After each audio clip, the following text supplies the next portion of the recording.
بسم اللہ جی مولانا. بسم اللہ الرحمن الرحیم. الحمد للہ رب العالمین والصلاة والسلام علی سید الانبیاء والمرسلین وعلی آلہ وصحبہ اجمعین. اما بعد فاعوذ باللہ من الشیطان الرجیم. بسم اللہ الرحمن الرحیم. سبحان الذي أسرى بعبده ليلا من المسجد الحرام إلى المسجد الأقصى الذي باركنا حوله لنريه من آياتنا إنه هو السميع البصير. محترم سامعین اور ناظرین کرام، آج شب معراج 26 رجب 27ویں شب جو ہے ہمارے مسلمان بھائی اہل ایمان برادران اسلام اس کی یاد، اس کی تذکیر اور اس شب میں جاگتے ہیں. اصل مسئلہ یہ ہے کہ قرآن کریم میں معراج کا ذکر ہے 2 صورتوں میں. ایک سورہ بنی اسرائیل کی پہلی آیت میں اللہ فرما رہے ہیں سبحان الذی اسری بعبدہ لیلا من المسجد الحرام الی المسجد الاقصی، کہ پاک ہے وہ ذات جس نے راتوں رات اپنے بندے کو مسجد حرام سے، محترم مسجد سے مسجد اقصی لے گئے. مقصد کیا تھا؟ لنریہ من آیاتنا، تاکہ ان کو ہماری نشانیاں خاص بتائیں. بے شک اللہ کی ذات سننے والی ہے اور جاننے والی ہے. یہ 30 صحابہ سے اس کی روایات منقول ہے اور اسلام کا عقیدہ ہے کہ معراج حق ہے.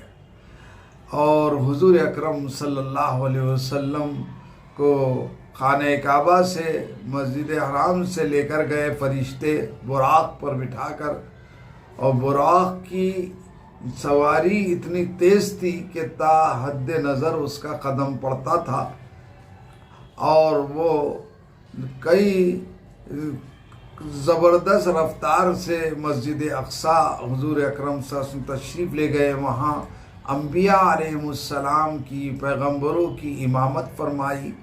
وہاں سے آپ نے آسمانوں کا سفر کیا، اور آسمانوں پر بھی انبیاء علیہ السلام نے آپ کا استقبال کیا اور آپ نے ان سے ملاقات کی. آخر میں حضرت ابراہیم بیت المعمور سے ٹیک لگائے ہوئے بیٹھے تھے.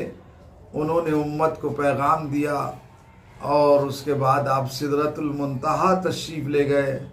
سدرۃ المنتہا وہ درخت ہے بیری کا جہاں پر جو ہے حضور اکرم صلی اللہ علیہ وسلم رک گئے. جبرائیل امین رک گئے، اور جبرائیل امین نے آگے ساتھ دینے سے انکار کیا اور فرمایا کہ اگر یک موئے برتر برم فروغ تجلی بسوزت پرم، فارسی کا شعر ہے کہ یہاں سے اگر ایک بال کے برابر بھی میں آگے بڑھ جاؤں تو تجلیات ربانی سے میرے پر سب جل جائیں گے. یہ آپ کا مقام ہے کہ آپ یہاں سے آگے جا سکتے ہیں. پھر آپ آگے بڑھے تو اللہ رب العزت نے آپ کو سلام کیا، السلام علیکہ ایہا النبی ورحمۃ اللہ وبرکاتہ، جو ہم اتحیات میں روز پڑھتے ہیں دوسری رکعت میں. اس کے بعد 50 نمازوں کا تحفہ عطا کیا گیا. تو حضور خوشی خوشی لائے. حضرت موسیٰ چھٹے آسمان پہ ملاقات پھر ہوئی، آپ نے 9 مرتبہ واپس کیا. آخر میں 5 نمازیں رہ گئی. تب بھی موسیٰ علیہ السلام نے کہا میری امت پہ 2 نمازیں فرض تھی، اس کا اہتمام نہیں کر سکے، آپ اس کو کم کر کے لائے. تو حضرت رسول پاک نبی اکرم رسول محتشم صلی اللہ علیہ وسلم نے فرمایا مجھے اپنے رب سے اب شرم آتی ہے اس کو بھی کم کرانے پر. اللہ نے فرمایا ان 5 نمازوں کا ثواب 50 نمازوں کے برابر. آج ہم کو جائزہ لینا ہے کہ نمازیں ہم کتنا اہتمام سے پڑھ رہے ہیں. آج کی رات میں جاگنا نہیں ہے سنت. آج کی رات میں آپ اپنے گھروں میں رہ کر آپ عمرۃ القضا پڑھو، قضا نمازیں پڑھو. نے جب سے بالغ ہوئے جو نمازیں چھوڑی، قرآن کریم میں 700 مرتبہ نماز کا ذکر آیا اور عرش پہ بلا کر اللہ نے تحفہ دیا. اس تحفے کی ناقدری کرنے کی وجہ سے ہم جو ہے پریشان ہیں، حالات ہمارے خلاف ہوتے چلے جا رہے ہیں.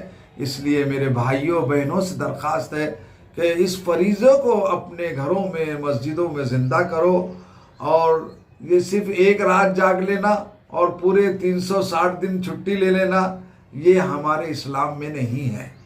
ہم کو تو 5 وقتہ نمازوں کا اہتمام، حدیث میں فرمایا جو فجر کی نماز جماعت سے اہتمام سے پڑھتا ہے وہ اللہ کی ڈبل پلس سیکورٹی میں رہتا ہے.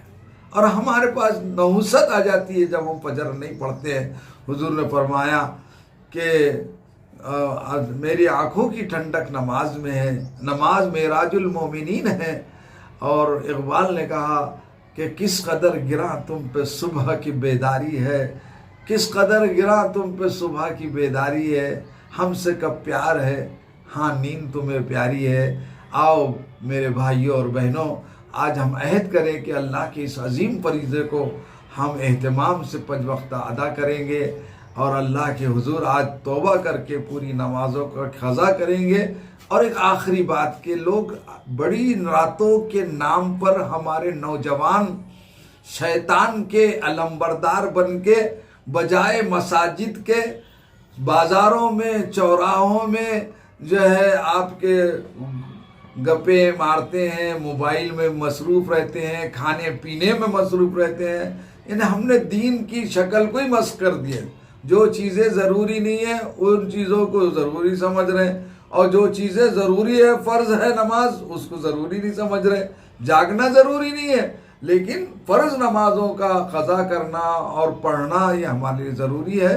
میں نوجوان بھائیوں سے بڑے ادب سے عاجزی سے درخواست کرتا ہوں کہ آپ اسلام کے نمائندے ہیں، آپ غیروں کو تکلیف نہ پہنچائے، آپ ان تک اسلام کا امن و امان کا پیغام پہنچائے اور 2 رکعت نماز پڑھ کے دعا کرے کہ اللہ اس ملک کو ترقی عطا کرے، اس دیش میں امن و امان عطا فرمائے، ہر انسان سے محبت کرنے والا ہو، کوئی کسی کے ساتھ نفرت نہ کرے. یہ اسلام کا بڑا پیغام ہے. حضور نے ساری دنیا کو محبت کے پیغام سے جوڑا ہے. نفرت اور کینہ رکھنا یہ انسان کا کام نہیں ہے. کسی شاعر نے کہا انسان سے انسان کو کینہ نہیں اچھا، انسان سے انسان کو کینہ نہیں اچھا، جس سینے میں ہو کینہ وہ سینہ نہیں اچھا. میں دعا کرتا ہوں کہ اللہ ہم سب کو دین کی صحیح سمجھ عطا فرمائے، قرآن و حدیث کے مطابق زندگی گزار کر نمازوں کا اہتمام نصیب فرمائے اور برادران وطن تک اسلام کا عملی طور پر پیغام پہنچانے کی توفیق عطا فرمائے. نوجوانوں کو اللہ توفیق دے، تڑپنے پھڑکنے کی توفیق دے، دل مصطفیٰ سوز صدیق دے. آمین وآخر دعوانا الحمدللہ رب. میں خادم مولانا محمد نسیم الدین مفتاحی جامعہ اسلامیہ کاشف العلوم کا صدر مدرس ہوں اور خدمات حجاج کمیٹی اورنگ آباد کا صدر ہوں. آپ سے دعا کی درخواست ہے. جزاک اللہ.